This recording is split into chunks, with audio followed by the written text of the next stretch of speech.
सभी को सादर नमस्ते।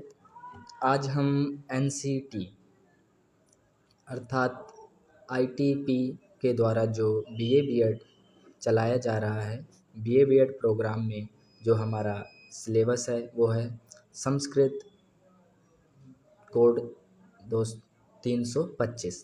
उसके सिलेबस के विषय में आज हम कुछ चर्चा करेंगे।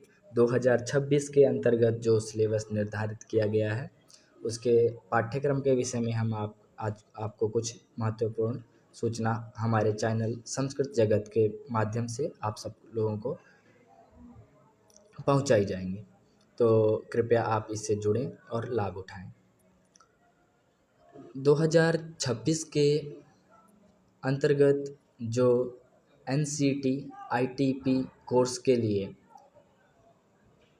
एनटीए के द्वारा जो भी परीक्षा कंडक्ट करवाई जा रही है उसमें हमारा डोमेन के रूप में संस्कृत कोड 325 का जो सिलेबस है, आज हम उसके विषय में कुछ तत्वों की चर्चा करेंगे। जैसे कि पहला हमारा बिंदु है शब्द रूपाणी। शब्द रूपाणी वाक्येषु विभक्ति प्रयोगाः, अर्थात शब्द रूप 3 प्रकार के होते हैं, अजंत, हलंत और सर्वनाम।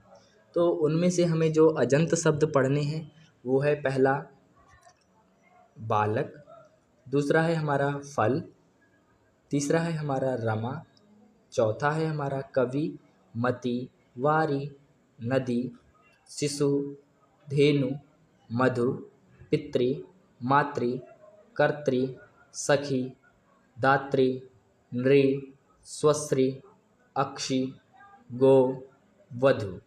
ये हमारे अजंत शब्द हैं जो कि आप सब लोगों को पढ़ने हैं और हम आप सब लोगों को एक एक बिंदुओं के विषय में प्रतिदिन आप लोगों को एक एक कक्षा प्रोवाइड करवाई जाएगी। दूसरा है हलंत शब्द। हलंत शब्दों में राजन शब्द पहला आता है, भावत शब्द, आत्मन शब्द, विद्वत शब्द, वाच शब्द, पथिन शब्द, मरुत शब्द, तादृश शब्द, दृश्य शब्द, धनिन शब्द, पंचन शब्द, अष्टन शब्द, नवन शब्द, दसन शब्द। ये हमारे हलंत शब्द रूपों के अंतर्गत आते हैं। बहुत और भी अत्यधिक रूप हैं, पर हमारे संस्कृत डोमेन 325 कोड में हमें इतने ही लगे हैं, तो हम इन्हीं के विषय में महत्वपूर्ण तरीके से पढ़ेंगे। सर्वनामानि। सर्वनाम जो हैं वो हैं सर्व, तद, यत, किम, इदम। इन सभी को हमें त्रिषु लिंगेषु अर्थात तीनों लिंगों में, पुल्लिंग, स्त्रीलिंग, नपुंसकलिंग, इन तीनों लिंगों में ही हमें इनके रूपों को चलाना है और देखना है, पढ़ना है। अस्मद, युष्मद। अस्मद का अर्थ होता है मैं और युष्मद का अर्थ होता है तुम। ठीक है, तो इसके विषय में भी हमें पढ़ना है। हमारा दूसरा बिंदु है धातु रूपाणी। धातु रूपों में हमें क्या है, परस्मैपदी और आत्मनेपदी। हमें 3 प्रकार से धातु रूपों को पहचानते हैं। पहला होता है परस्मैपद, दूसरा होता है आत्मनेपद और तीसरा होता है हमारा उभयपद, अर्थात जो आत्मनेपद भी होता है और परस्मैपद भी होता है। तो हमारे परस्मैपद में पहला आता है गम धातु, दूसरा आता है नम धातु, अस, हस, श्रु, नस, आप, सक, इस, पृच्छ, क्री, ज्ञा, भक्षु, चिंत, नृत, कथ, नी, पच।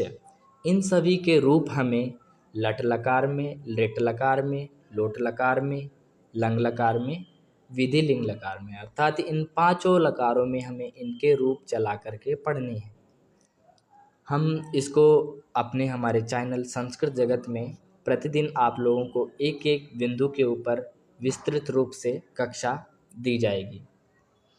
आत्मनेपद में हमें लब, लब धातु, सेव धातु, सब, बंद धातु, याच धातु, इनके हमें लट लकार, लिट लकार, लंग लकार, इन 3 लकारों में हमें इनके रूप पढ़ने हैं। तीसरा बिंदु हमारा आता है संधि और संधि विच्छेद। संधि क्या होता है? किन्हीं दो वर्णों के मेल को संधि कहते हैं। संधि विच्छेद क्या होता है? उसका विच्छेद करना अर्थात विग्रह कर देना, अर्थात उन दो वर्णों को अलग अलग कर देना। ठीक है, तो उसमें से भी हमें पंच संधियों में से हमें 3 ही संधियों के विषय में पढ़ना है, जो कि पहली है स्वर संधि। स्वर संधि क्या होती है कि किन्हीं दो स्वर वर्णों के मेल से जो विकार उत्पन्न होता है उसे स्वर संधि कहते हैं। इसको हम संस्कृत भाषा में अत्यंत उत्तम तरीके से आप लोगों को संस्कृत के नियमों से, संस्कृत के सूत्रों के अंतर्गत आप लोगों को बताएंगे, जिसमें से पहली है दीर्घ संधि, गुण संधि, वृद्धि संधि, यण संधि, अयादि संधि, पूर्व रूप संधि, और हमारा दूसरी संधि के रूप में हमारे आती है वो है व्यंजन संधि। किन्हीं दो व्यंजन वर्णों के मेल से जो विकार उत्पन्न होता है उसे व्यंजन संधि कहते हैं। ठीक है, तो उसमें हमें स्तुत्व संधि, ष्टुत्व संधि, जस्त्व संधि, अनुनासिक संधि, अनुस्वार संधि, परसवर्ण संधि, इन सभी के विषय में हमें सूक्ष्मतः पढ़ना है। तो हमारी 2 संधियों के विषय में हो चुका। तीसरी संधि है हमारी विसर्ग संधि। विसर्ग संधि क्या होती है कि जो विसर्ग होता है उससे जो विकार उत्पन्न होता है, उससे उसके स्थान पर जो शब्द आते हैं, जो वर्ण आते हैं, उनको हम उसको विसर्ग संधि कहते हैं। जैसे उत्व संधि, विसर्ग के स्थान पे उ हो जाता है, हसी च सूत्र से आगे हम आपको बताएंगे।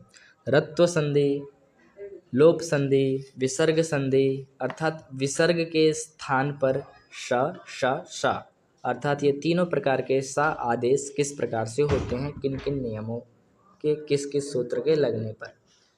चौथा बिंदु है हमारा समास। समास है और समास विग्रह है। तो समास क्या होता है? समास का अर्थ होता है संक्षेपीकरण। किन्हीं दो शब्दों या 2 से अधिक शब्दों का संक्षेप में बताना ही क्या है? समास है। उसमें से भी हमें कुछ महत्वपूर्ण समास लगे हैं, जैसे अव्ययीभाव समास। अव्ययीभाव समास के अंतर्गत यथा अव्यय के विषय में हमें पढ़ना है, प्रति अव्यय के विषय में हमें पढ़ना है, उप अव्यय के विषय में हमें पढ़ना है, अनु अव्यय के विषय में हमें पढ़ना है, निर अव्यय के विषय में हमें पढ़ना है, सह और अधि, इन अव्ययों के विषय में, इन अव्ययों से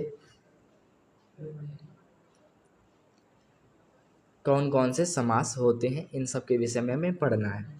फिर इसके बाद आता है द्वंद्व समास। द्वंद्व समास में हमें 3 ही विषयों के विषय में पढ़ना है, जैसे इतरेतर द्वंद्व, समाहार द्वंद्व और एकशेष द्वंद्व।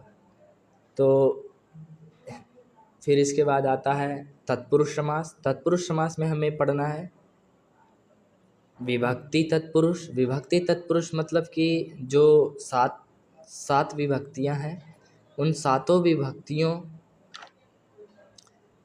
विभक्तियों के अंतर्गत किस प्रकार से समास होते हैं, उन सभी के विषय में हमें पढ़ना है। फिर उसी के अंतर्गत कर्मधारय समास, फिर द्विगु समास, द्विगु समास, संख्या पूर्वे द्विगु, आगे हम उसी नियमों के आधार पर हम आगे पढ़ेंगे। उसके बाद उपपद तत्पुरुष समास। फिर चौथा है हमारा बहुब्रीहि समास। बहुब्रीहि समास में हमें अन्य पद प्रधान जो होते हैं उनके विषय में हमें कुछ महत्वपूर्ण चर्चा करेंगे नियमों के आधार पर ही। फिर 5वां जो हमारा बिंदु है वो है प्रत्यय। प्रत्ययों में हमें 3 प्रकार के प्रत्यय लगे हैं। पहला है कृत प्रत्यय, दूसरा है तद्धित प्रत्यय और तीसरा है स्त्री प्रत्यय। पहला कृत प्रत्यय में हमें जो प्रत्यय पढ़ना है वो है त प्रत्यय, तवतु प्रत्यय, तव्यत प्रत्यय, अनियर प्रत्यय, सत्री प्रत्यय, सानच प्रत्यय, कृतिन प्रत्यय, क्त्वा प्रत्यय, लेप प्रत्यय, तुमुन प्रत्यय और त्रिच प्रत्यय, इन सभी के विषय में हमें पढ़ना है। फिर उसके बाद हम आ जाते हैं तद्धित प्रत्ययों में हमें कुछ महत्वपूर्ण प्रत्यय ही लगे हैं, जैसे मतुप प्रत्यय, इन प्रत्यय, ठक प्रत्यय, ठञ् प्रत्यय, त्व प्रत्यय और तल प्रत्यय। इन सभी के हम नियमों के आधार पर अर्थात सूत्रों के आधार पर किस प्रकार से कौन से सूत्र से कौन सा प्रत्यय होता है, उस प्रकार से हम महत्वपूर्ण तरीके से पढ़ेंगे। तो उसके बाद आता है हमें स्त्री प्रत्यय। स्त्री प्रत्ययों में है टाप प्रत्यय, गीप प्रत्यय। ये दो प्रत्यय हैं। ज़्यादातर टाप से टाप प्रत्यय होता है और गीप प्रत्यय होता है ऋणेभ्यो गीप। और भी कई सूत्र हैं, उनके विषय में हम सूक्ष्म तरीके से चर्चा करने का प्रयास करेंगे। हमारा छठा बिंदु है उपपद विभक्ति प्रयोगा, अर्थात विभक्तियों में उपपद विभक्ति प्रयोग किस प्रकार से होता है वो आगे हम आपको बताएंगे। ठीक है। उसके बाद भाषिक कार्य, सबसे अधिक जो प्रश्न है वो भाषिक कार्यों में ही पूछे जाते हैं। भाषिक कार्य का मतलब क्या होता है? जो हम प्रतिदिन प्रयोग करते हैं वाक्य दे दिया जाता है, उसमें हमें जैसे विशेषण को पहचानना होता है, इसमें विशेष्य क्या है उसको भी पहचानना होता है। फिर उसके बाद दूसरा बिंदु है कर्ता की पहचान करनी होती है, क्रिया की पहचान करनी होती है, उसमें पद चयन करना होता है कि कर्तृ क्या है और क्रिया क्या है।